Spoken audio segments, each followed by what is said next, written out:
یہ کہانی ہے ایسے بادشاہ کی جس نے ہندوستان پر پورے روب کے ساتھ حکمرانی کی۔ اس عظیم بادشاہ کا نام ہے سلطان غیاث الدین بلبن۔ ایک دفعہ سلطان غیاث الدین بلبن شکار پر گئے۔ انہوں نے دیکھا کہ پتوں کے پیچھے کوئی سرسراہٹ ہو رہی ہے تو انہوں نے تیر چلا دیا۔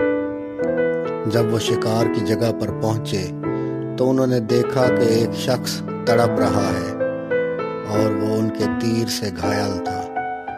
کچھ ہی دیر کے بعد اس شخص کی موت ہو گئی۔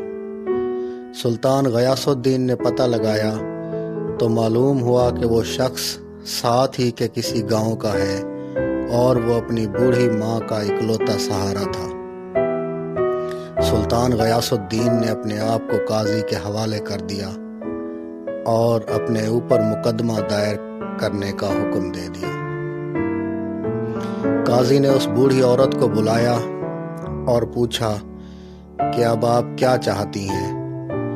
تو اس بوڑھی عورت نے کہا کہ ایسا بادشاہ ہمیں پھر کہاں ملے گا جو اپنی ہی سلطنت میں اپنے ہی خلاف مقدمہ دائر کرتا ہے۔ آج سے غیاث الدین ہی میرا بیٹا ہے۔ تو قاضی نے غیاث الدین سے کہا کہ اگر آج آپ بادشاہ کی طرح برتاؤ کرتے تو میں اس بوڑھی عورت کے بجائے خود ہی فیصلہ سنا دیتا۔ اسی وقت غیاث الدین نے اپنا خنجر نکالا اور قاضی کو دکھاتے ہوئے کہا کہ اگر آج آپ ایک مجرم کے بجائے بادشاہ کی طرح مجھ سے برتاؤ کرتے تو بے شک میں اسی خنجر سے تمہارا سر قلم کر دیتا۔ تو یہ وہ بادشاہ تھے جس کی وجہ سے اسلام نے کئی سالوں تک ہندوستان پر حکومت کی۔ اس کی وجہ کیا تھی؟ اس کی وجہ ان کا عدل و انصاف تھا۔ آج اگر مسلمان دنیا میں ذلیل و خوار ہو رہے ہیں تو بے شمار وجوہات میں سے ایک وجہ یہ بھی ہے کہ ہم نے عدل و انصاف کا دامن چھوڑ دیا۔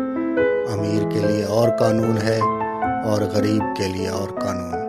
جب تک ہم دوبارہ عدل و انصاف کو نہیں پکڑیں گے تب تک ہمارا رسوائی ہمارا مقدر بنی رہے گی۔